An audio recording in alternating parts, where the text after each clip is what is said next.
Hello everyone, আসসালামু আলাইকুম। Welcome back to my channel FC bakery. আজকে আমি আপনাদের সাথে 1.5 পাউন্ডের অরেঞ্জ স্পঞ্জ কেকের রেসিপি নিয়ে আসলাম। এই স্পঞ্জ কেকের রেসিপিটা ডিটেলস আকারে শেয়ার করেছি। আপনারা অবশ্যই এটা স্কিপ না করে পুরো ভিডিওটা দেখবেন। চলুন তাহলে রেসিপিটি দেখে নেওয়া যাক। প্রথমে শুকনো উপকরণগুলো ছেলে নিব। তার জন্য একটা ছাঁকনি নিয়ে নিয়েছি। ছাঁকনিতে হাফ কাপ পরিমাণ ময়দা দিয়ে আরও 1/4 কাপ পরিমাণ ময়দা দিয়ে দিলাম। আপনারা অবশ্যই তীর ব্র্যান্ডের ময়দাটা ব্যবহার করার চেষ্টা করবেন। তারপরে দিয়ে দিয়েছি কর্নফ্লাওয়ার। এখানে আমি 1.5 টেবিল চামচ কর্নফ্লাওয়ার দিয়ে দিলাম। আপনারা অবশ্যই কর্নফ্লাওয়ারটা দেওয়ার চেষ্টা করবেন, এতে করে কেকটা অনেক বেশি সফট হবে। তারপরে দিয়ে দিলাম 1 চা চামচ বেকিং পাউডার, 1 চিমটি পরিমাণ লবণ দিয়ে দিলাম। এবার সব শুকনো উপকরণকে খুব ভালোভাবে আমি চেলে নিয়েছি। আপনারা অবশ্যই 2 থেকে 3 বার চেলে নেওয়ার চেষ্টা করবেন। এবার শুকনো উপকরণগুলো খুব ভালোভাবে আমি একটা স্প্যাচুলার সাহায্যে মিশিয়ে নিচ্ছি। মিশিয়ে নেওয়া হয়ে গেলে এক পাশে ডেকে ঢাকনা দিয়ে আমি রেখে দিব। আরেকটা পাত্রে রুমের স্বাভাবিক তাপমাত্রায় 3টা ডিমের সাদা অংশ নিয়ে নিয়েছি। কুসুমটাকে আলাদা করে রেখে দিয়েছি। এবার দিয়ে দিলাম 1 চা চামচ হোয়াইট ভিনিগার। আপনারা চাইলে হোয়াইট ভিনিগারের পরিবর্তে লেবুর রস ব্যবহার করতে পারেন। এবার দিয়ে দিলাম আস্ত দানা চিনি। এবার আমি এখানে হাফ কাপ পরিমাণ আস্ত দানা চিনি ব্যবহার করব। এই জন্য অল্প পরিমাণ চিনি দিয়ে আমি 1 থেকে 2 মিনিট বিট করে নিব। আপনারা এইভাবে সাদা অংশ আর ডিমের কুসুম আলাদা করে বিট করলে ডিমের ফোমটা খুব তাড়াতাড়ি হয়ে যায়। আর কুসুম আর ডিমের সাদা অংশকে যদি একসাথে বিট করতে চান সময়টা একটু বেশি লাগে, তাই আমি বলবো এভাবে করে আপনারা বিট করতে পারেন। প্রথম ধাপে চিনিটা যখন খুব ভালোভাবে গলে গিয়ে ডিমের ফোমটা একটু ফ্লাফি হয়ে যাবে, আমি আবারও চিনি দিয়ে দিব।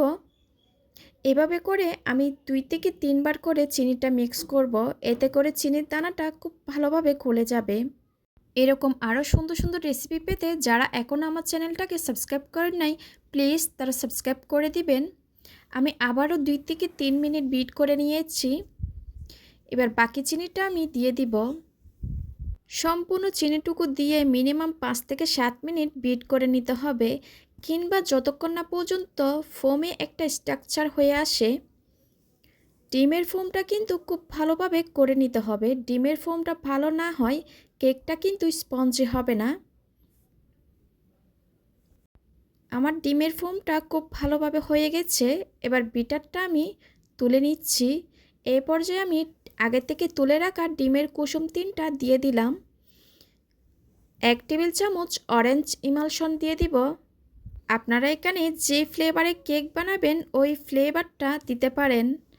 1.5 টেবিল চামচ রান্নার রেগুলার সয়াবিন তেল দিয়ে দিলাম। আবারও 10 থেকে 15 সেকেন্ডের জন্য খুব ভালোভাবে বিট করে নিব। খুব ভালোভাবে বিট করা হয়ে গেছে। এবার বিটারটা আমি সরিয়ে নিব। আগে থেকে যে শুকনো উপকরণগুলো ছেলে রেখেছিলাম, এই অল্প অল্প করে আমি শুকনো উপকরণগুলো দিয়ে দিব। এরকম একটা হ্যান্ড হুইক্সের সাহায্যে সম্পূর্ণ শুকনো উপকরণগুলো আমি মিশিয়ে নিব। আর শুকনো উপকরণগুলো আমি 2 থেকে 3 ধাপে মিশাবো, এতে করে ডিমের ফোমটা বসে যাবে না। আর আপনারা অবশ্যই অনেকে খোলা ময়দাটা ব্যবহার করেন। আমি বলবো খোলা ময়দাটা ব্যবহার না করে তীর ব্র্যান্ডের ময়দাটা ব্যবহার করার জন্য।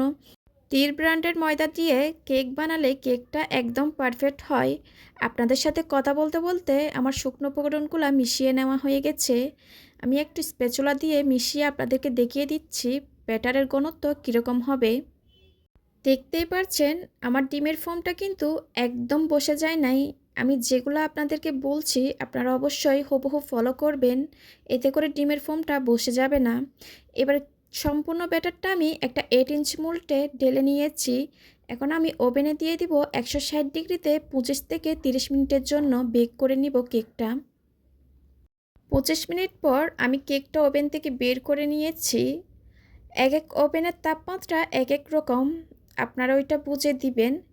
মাশাআল্লাহ কেকটা দেখতে কিন্তু অনেক সুন্দর হয়েছে। দেখতে পাচ্ছেন কেকটা কিন্তু একদমই চুপসে যায় নাই। ঠান্ডা হওয়ার পর আমি কেকটাকে মোল্ড থেকে ছাড়িয়ে নিয়েছি। আপনারা অবশ্যই ঠান্ডা হওয়ার পর কেকটাকে মোল্ড থেকে তুলে নেবেন। গরম থাকা অবস্থায় অনেক বেশি নরম থাকে, তখন কিন্তু মোল্ড থেকে ঢালতে গেলে কেকটা ভেঙে যাবে। আপনাদেরকে একটু দেখিয়ে দিচ্ছি কেকটা কত সফট হয়েছে। আপনারা চাইলে এই কেকটা 7 ইঞ্চি মোল্ডও বেক করতে পারেন। আশা করছি আমার আজকের রেসিপিটা আপনাদের ভালো লেগেছে। ভালো লাগলে প্লিজ একটা লাইক দিবেন। আজকের মতো বিদায় নিচ্ছি। সবাই খুব ভালো থাকবেন। আল্লাহ হাফেজ।